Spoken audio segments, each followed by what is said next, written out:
compartir acá. Bueno, voy a hacer una explicación. Las explicaciones que yo hago son de dos clases. Una explicación histórica, para saber el contexto, y una explicación del libro. La explicación histórica, para saber el contexto, te sirve a vos para, si no te acordás algo del libro, por lo menos lo vas a sacar por lógica. Por ejemplo, si a mí me dicen Carlos Menem, yo sé que no tiene nada que ver con 1810, ¿no es cierto? Entonces, esa es la explicación. Después está la lectura y la explicación del libro una vez que leemos el párrafo, así como hicimos con el otro módulo de derechos humanos. Le llamamos derechos humanos, pero se llama organización jurídica. Entonces, explico el gobierno de Alfonsín para entrar en perspectiva, en el contexto. Alfonsín arranca, es el primer gobierno después de la dictadura militar. Tiene dos periodos de... Tiene un periodo de gobierno, pero dos modelos económicos. Dentro de lo que era la centro izquierda al cual pertenecía realmente la UCR, tiene dos modelos económicos. Uno lo va a llevar a cabo con Greenspoon, un tipo que aparece ahí, ministro de Economía, y otro con Vitale se escribe, Vitel Souroville, que es el otro ministro de Economía. ¿Por qué digo esto? Entonces, Alfonsín en su gobierno tuvo dos modelos económicos, uno mucho más de izquierda, proteccionista, muy parecido al de Néstor Kirchner, el que va a ser después en el 2000 y pico, 2003, y Souroville muy un poco más ortodoxo, un poco más liberal, aunque tuvo una mezcla de ambos. O sea que probó con dos modelos económicos. También habíamos dicho antes que Alfonsín tuvo tres grandes enemigos. Enjuició a los militares, algunos grupos concentrados empresariales del campo y su enemigo principal, la CGT o Gualdini. Gualdini, uno de los representantes de la CGT. Bien. Contra esos tres demonios luchó. También Alfonsín, en su juicio con los militares, va a llegar a la idea de, los dos, de la teoría de los demonios, es decir, los malos eran los dos, los militares y a los que seguían los militares, los que combatían los guerrilleros, ¿no? ¿Qué más del primer gobierno de Alfonsín? Trató de modificar la ley que beneficiaba a la CGT, o sea, la CGT lo dio a Alfonsín porque quiso normalizar, era la ley de regularización de los sindicatos. Le tocaba el bolsillo a los sindicatos, más o menos parecido a lo que está pasando hoy. Había irregularidades, no se elegían hace rato a los representantes, a los síndicos, manejaban el dinero de la obra social sin transparencia, entonces eso quería normalizar, no tuvo éxito, perdió en el Congreso.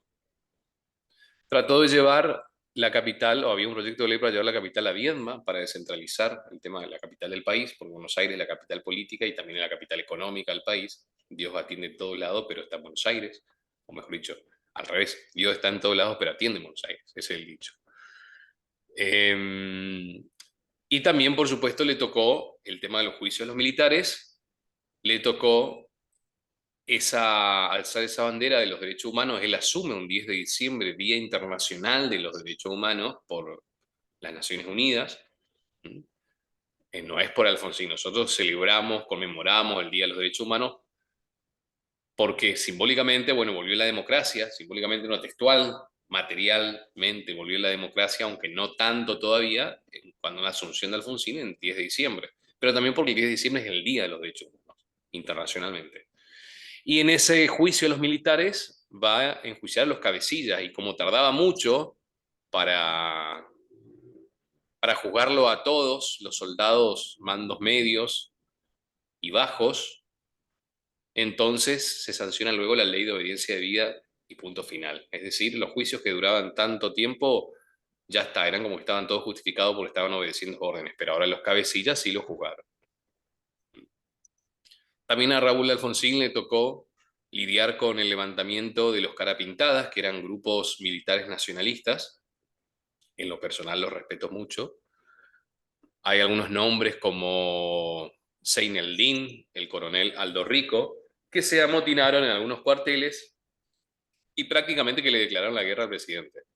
Entonces, la famosa frase de Alfonsín, argentinos la casa está en orden, y nos desea felices Pascuas porque se fue a dialogar con esos militares y bueno, terminó el conflicto. Anda a saber qué le propusieron porque después terminó el tema de los juicios. Nadie sabe. Eh, Paréntesis. Todo lo que decían esos militares que se levantaron se cumplió después. Se está cumpliendo hoy. Por eso hoy, hace un lustro más o menos, volvió a sonar el nombre de Zeyn el-Din, un tipo que aparece más adelante en el módulo. Zeyn el-Din, un militar cara pintada. Los cara pintadas se pintaron la cara, eso es literalmente, ¿no? Y se amotinaron. Bueno, eh, entonces, podemos estudiar a Alfonsín desde esos tres aspectos. Podemos, no, debemos. El económico, dos periodos económicos, el de Greenspoon, el de Sourville, luego su batalla con los militares, con los juicios militares. Para eso tuvo que reformar el Código de Justicia Militar para llevar a los militares a los tribunales ordinarios civiles, digamos, el tribunal criminal en realidad, la Cámara de Apelaciones de Buenos Aires en lo criminal, y sacarlos de ese fuero militar, porque si no los militares no podían juzgarse a sí mismos. Y después la batalla con los sindicatos. Obviamente, el gran mal del gobierno de Alfonsín fue la hiperinflación del 88-89, la hiperinflación que era mucho más que ahora cuando dicen hiperinflación, me digo que lo que éramos chiquititos en esa época, bebé, pero sabemos lo que es, nos reímos, porque estamos hablando de una hiperinflación que llegó casi al 4000%, 3000 y pico por ciento anual. Nosotros hoy tenemos hasta lo que va, el año pasado hubo 140% de inflación con respecto al año pasado, al año anterior. O sea, 140 con 3000, tipo, no es nada. Mi madre me contaba que se iba a la mañana a comprar algo, por ejemplo, un paquete de azúcar hoy ponele 1000 pesos y a la tarde estaba 3000, a precio de hoy, ¿no es cierto? O sea, así fue la hiperinflación. La gente por minuto cambiaban los precios. Bueno, eso le tocó a Alfonsín, lo que le costó tener que entregar el poder unos meses antes de finalizar su mandato, ya habiendo ganado en las elecciones el justicialismo con Carlos Menem. Tenía que asumir en diciembre, entregó el poder 5 meses antes. Y después sigue el gobierno de Menem. Entonces, desde esas aristas, económica, la reforma de los sindicatos, los juicios de los militares y la hiperinflación, nosotros podemos estudiar a Alfonsín. Bueno, la hiperinflación viene a ser la vista económica. Bueno, vamos a empezar a leer el primer año del gobierno.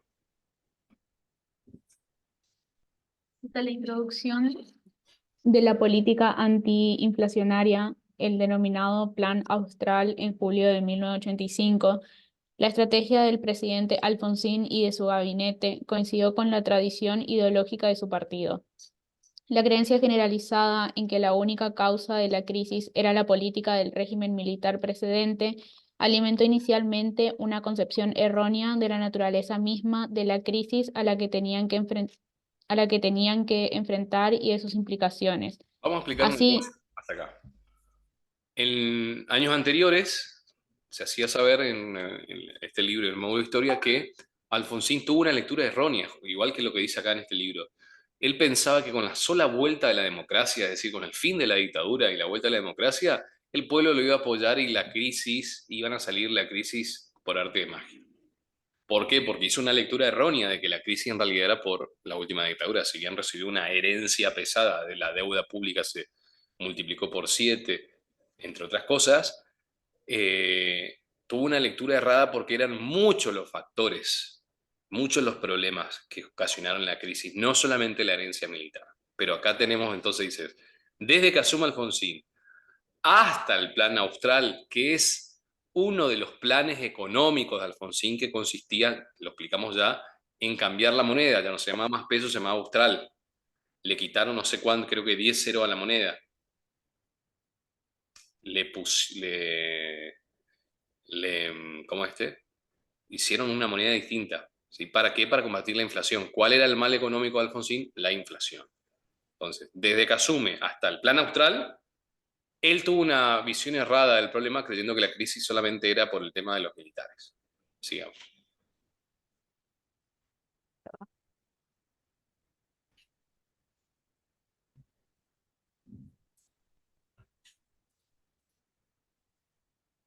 Así, desde el Ministerio de Economía, Bernardo Grispún, uno de los principales dirigentes de dirigentes del movimiento, Del eh, movimiento, no me acuerdo qué era el MRS, pero vamos a sacarlo ya.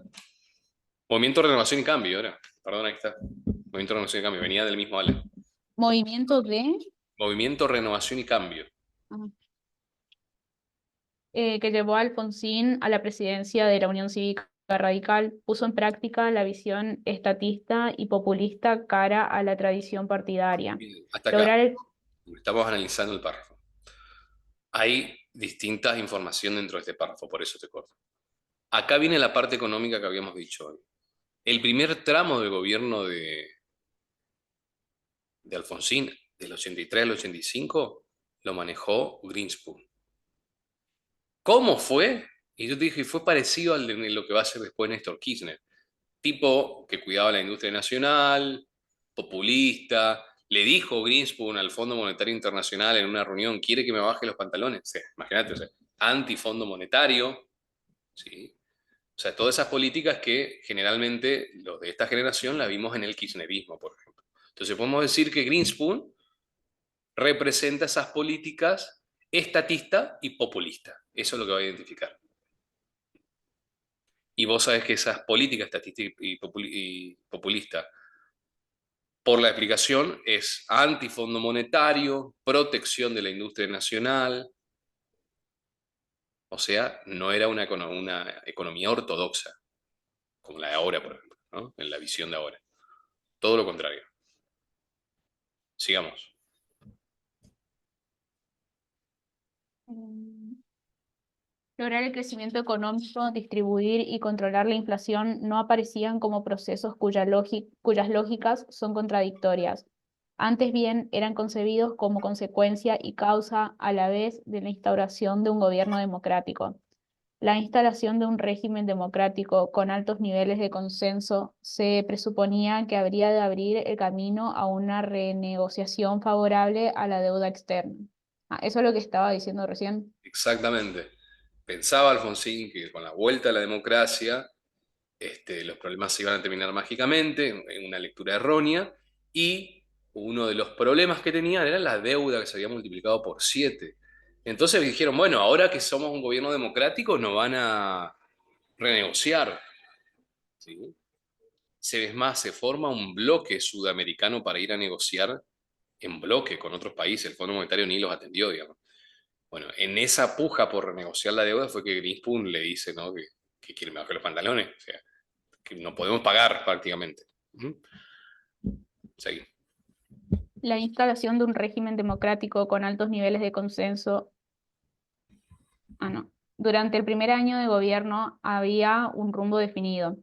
En el gabinete estaban hombres de larga trayectoria en la dirigencia del radicalismo que habían desempeñado cargos clave en la gestión del presidente Arturo Illia, 1963-1966. Ese es El otro grupo de radical. Vamos a recordar lo que vivimos antes. Estábamos en el periodo de la democracia tutelada, después del golpe de Estado a Perón, en 1955 vino un gobierno militar, después viene el Arturo Frondizi, en el 58, y bueno, después el próximo presidente, que no fue el vice, fue Ilía. A Ilía fue el que le hicieron el otro golpe de Estado. 1930, primer golpe de Estado. 1955, segundo golpe de Estado. 1966, Ilía, tercer golpe de Estado.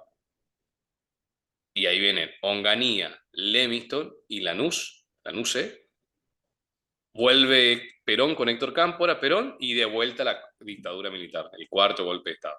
¿Sí? O sea que a Ilía, presidente radical, para contextualizar también, Ilía se había reunido con David Rockefeller, un anciano que ya murió hace 2 años, creo. 2 años creo que ya pasó. De la dinastía Rockefeller, o sea, estamos hablando de las élites de segundo mando. La del primero no conocemos. Y dice, esto no es una leyenda, es una cuestión verídica, le presentó un rey de Rockefeller una carpeta con unas leyes para modificar. Y le dijo, quiero que tu Congreso me sancione estas leyes. Y dice que Elías le dijo a la secretaria que lo eche, a David Rockefeller, ¿no? Magnate. Después de eso vino el golpe de Estado. que tener en perspectiva nomás. Clarín tuvo mucho que ver con el golpe de Estado de Elías. Sí.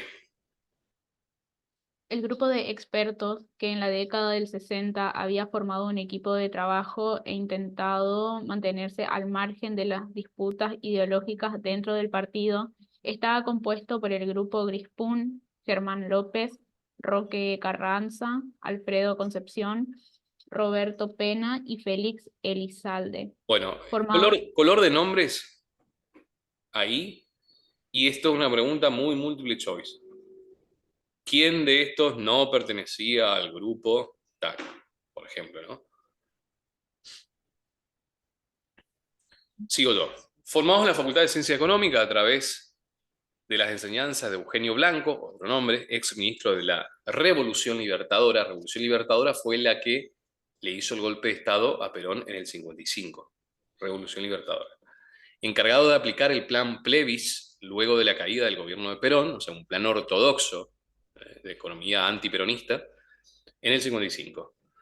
Estos hombres fueron ganando influencia en el partido. Cuando Ilías llegó al poder, el denominado equipo de Germán López, en el que colaboraban Raúl Alfonsín y Antonio Trócoli, vamos a marcar a Trócoli que aparece, se perfiló como el de mayor influencia. Eugenio Blanco fue designado ministro de Economía, Roque Carranza, secretario técnico del CONADE, y Bernardo Greenspoon, secretario ejecutivo. Junto a Alfredo Concepción, estos tres hombres fueron piezas claves del staff presidencial de Ilías. O sea, ¿qué rescatamos en esta última parte del párrafo? Que el gabinete de Alfonsín estaba formado por radicales de alta data que ya trabajaron con Ilías y que venían de esa escuela, del equipo de Germán López, y que era un rejunte entre los de la Revolución Libertadora y los radicales estos. Como decir, bueno, qué sé yo, ahora Milei se junta con, y bueno, los que estuvieron algunos con Macri. Y está la ministra Bullrich, está Caputo, y bueno, todo lo que estuvieron con Macri. Bueno, Alfonsín se rodeó de los radicales y otros no tantos que estuvieron anteriormente con Ilía. Cuando Alfonsín llegó a la presidencia, formó un gabinete en el que reaparecieron los expertos del partido. Raúl Borrás fue a defensa, acá esto aparece siempre, siempre en todos los apuntes, los libros y en algunas preguntas que yo recuerdo. Este nombre Borrás fue una pregunta allá por 2016, 2017, tengo ese recuerdo. Raúl Borrás a defensa, Carranza a obras públicas, Germán López al equipo, ¿no? A la Secretaría de la Presidencia, Greenspoon a Economía. Ese fue el primer gabinete de Alfonsín. Todos ellos tenían su gente con tradición partidaria. Ahí marcás el primer nombre que aparece es Borrás porque es un nombre nuevo. Lo demás ya habíamos marcado. Todos ellos tenían su gente con tradición partidaria, fieles a la autoridad de sus jefes y nucleados en un proyecto keynesiano de reconstrucción de infraestructura pública como condición de un Estado fuerte, capaz de generar demanda y sentar las bases del desarrollo económico. Acá viene algo que sí o sí hay que explicar. Alfonsín, en su primera etapa económica con Greenspoon, te dije que es parecido a Néstor Kirchner. ¿Por qué? Y fíjate, te está diciendo que tienen un proyecto keynesiano, eso va a marcar, proyecto keynesiano, o sea, su modelo económico era Keynes. Keynes, así como se escribe, Keynes, es un economista que utilizan generalmente los peronistas, ¿sí? O sea, hay dos grandes, digamos, hay dos extremos, Keynes y la economía liberal, ¿no? Que es Hayek, Mises y los que lo cita siempre Milley. ¿Qué es keynesianismo? Es la economía basada en la intervención del Estado. Es el que cree que el Estado debe intervenir en la economía para generar demanda y para repartir y distribuir la riqueza. Entonces, el Estado, por ejemplo, cuando hace obra pública, está dando trabajo en la construcción. La construcción da trabajo a los que venden materiales de la construcción. Los que venden materiales de la construcción contratan nuevo empleado. El empleado ahora cobra un sueldo, va al kiosco, lo gasta en el kiosco le paga al distribuidor, el distribuidor al mayorista, el mayorista a la fábrica contrata trabajo. Necesita el Estado para generar ese circuito económico. Y después tenemos los liberales clásicos, o los liberales, donde dicen, no, donde está el Estado en realidad hay macana. O sea, son los dos modelos. Entonces podemos decir que a Raúl Alfonsín, ya lo dijimos antes, centro-izquierda, ¿sí? Keynesianismo. Ese es el modelo.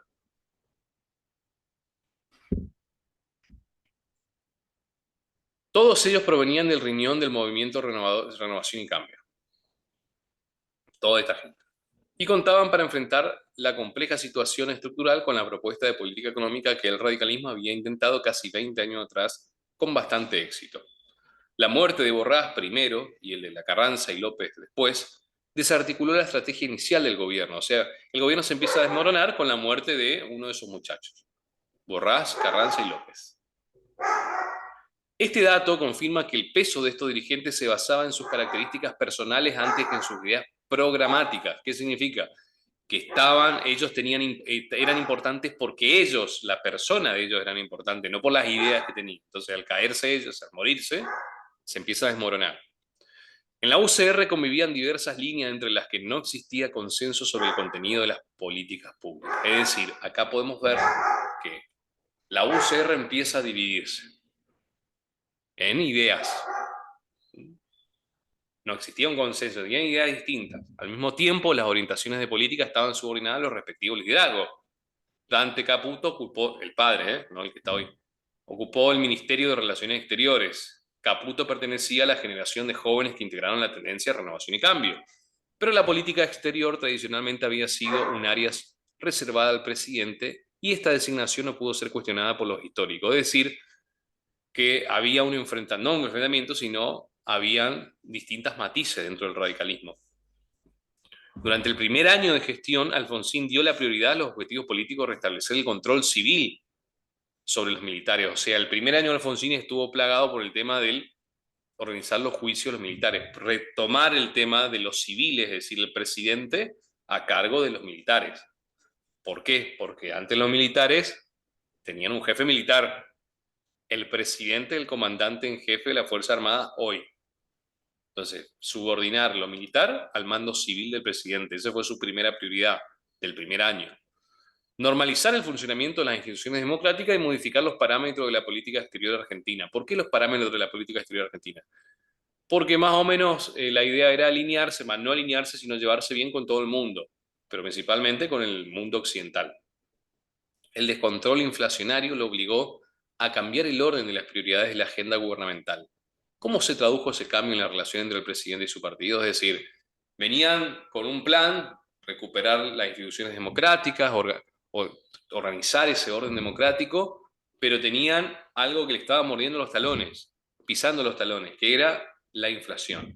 Entonces tuvieron que cambiar las prioridades y la cuestión económica se tornó una prioridad principal, como debe ser en realidad, pero con un problema que era el tema de la inflación. Siempre parece que cuando se va un presidente y viene otro hay una inflación peor, digamos. Bueno, de todo de este párrafo, acá estamos hablando del gabinete de Alfonsín. ¿De dónde vino los chicos de esto del gabinete del riñón del movimiento de Renovación y Cambio? Se empezaron a morir de a poco, Borrás, Carranza, López, en ese orden. Empieza a desmoronarse el gabinete, habían ideas enfrentadas, no había consenso. Había hijos de partidos o personas de antaño que se mezclaban con otros más viejos, los históricos. Y poco a poco las prioridades iban cambiando por el problema de la inflación. Sigamos vos desde ahí, el liderazgo Alfonsín.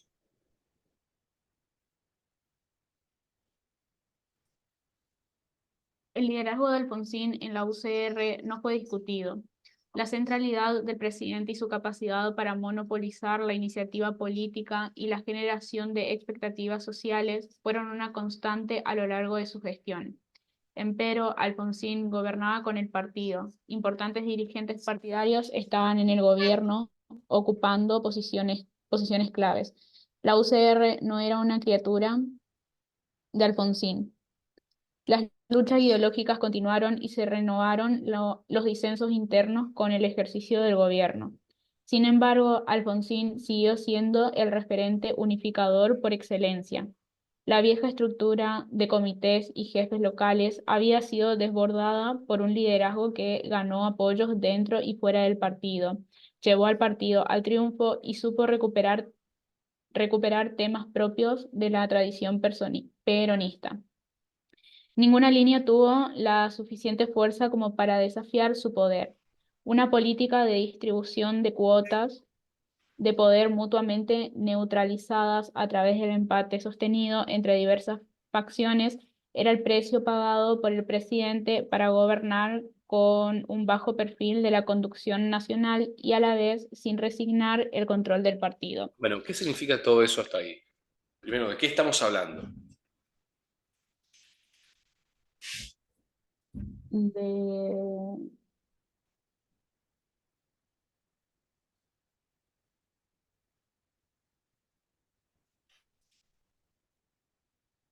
Ay, no sé. El liderazgo del presidente. Y en base a eso, algunos detalles como que Alfonsín tuvo un liderazgo nacional, pero gobernaba, dice, con el partido. Es decir, él no creó el partido del radical. Habíamos dicho en el párrafo anterior que había puesto a personas que ya estaban hace rato, que tenían experiencia. O sea que esas personas tenían su propio peso. Cuando dice, sin embargo, Alfonsín siguió el referente unificador por excelencia. Siguió siendo, dice, el referente unificador por excelencia. Es decir, si bien habían muchos personalismos, personalismo significa personas importantes dentro del gobierno, Alfonsín los unía a todos ellos, el líder, ¿sí? La vieja estructura de comités y jefes locales había sido desbordada por un liderazgo que era Alfonsín. Esos famosos comités son y el caudillo radical de tal provincia, el del tal municipio. O sea, eso dejaron de importar o dejaron de importar tanto para pasarle el poder a Alfonsín. A nivel nacional, ¿sí? Dice, se había desbordado el tema de la estructura de los viejos comités. Y ese liderazgo, dice, llevó al partido al triunfo y supo recuperar temas propios de la tradición peronista. Es decir, que acá Alfonsín se le pareció a lo que tenían los peronistas. ¿Qué tienen los peronistas? Ven a un caudillo siempre, Perón, Cristina, Néstor, ¿eh? Allá arriba. Y lo demás, el candidato es el proyecto, supuestamente, pero siempre hay un personalismo. Entonces, Alfonsín, con su liderazgo, parecía un peronista.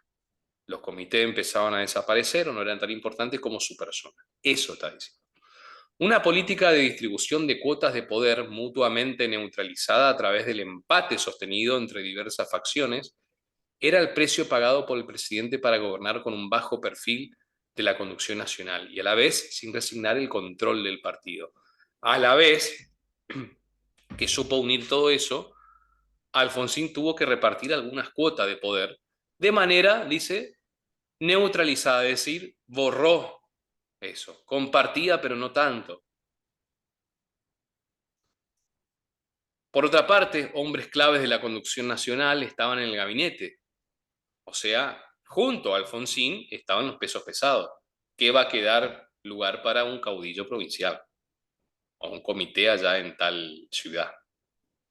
El poder estaba centralizado en Buenos Aires, en ese gabinete y con Alfonsín. Nuestro entrevistado, funcionarios políticos de alto rango, dirigentes partidarios y técnicos, coinciden en señalar que las decisiones del presidente no eran abiertamente impugnadas por sus correligionarios. Pero, sin embargo, los dirigentes tenían un amplio margen de maniobra para influir en la implantación de políticas. La paradoja resultante es que el presidente logró despolitizar la formulación de políticas y a la vez politizar su ejecución. ¿Qué significa? Que él decidía la formulación de las políticas, o sea, el gabinete, el gobierno nacional planeaba solamente ellos, pero en la ejecución sí tenía que compartir. Porque en la ejecución de la política, en bajar a tierra la política en determinada provincia, en determinada ciudad, ahí sí eran importantes esos caudillos. Los correligionarios se les llaman los radicales, ¿no? Igual que los compañeros a los peronistas. Asimismo, en las decisiones presidenciales no estuvo ausente la consideración de la reacción dentro del partido. Ello implica que se seleccionaran políticas destinadas a evitar la polarización aún al precio de resignar su eficiencia. Los sucesivos enroques que suceden a la muerte de los ministros son un buen ejemplo de los intentos del presidente de no perder el control del partido. más que el resultado de una estrategia de acción clara respecto de las políticas a adoptar. Es decir, ¿cuál era la estrategia de Alfonsín para mantener el control del gobierno? Mantener el control del partido, de la UCR. ¿Y cómo mantenía el control del partido? ¿Cómo mantenía el control de la Unión Cívica Radical? Teniendo a los mejores hombres de la Unión Cívica Radical en el gabinete, a los hombres experimentados y con mucho peso en el partido. Por eso, cuando se van muriendo, viene otro de igual peso, o el que quedaba acá pasó a ocupar este cargo, y así, haciéndolo en roque, pero manteniéndole a ellos. Esa era la estrategia.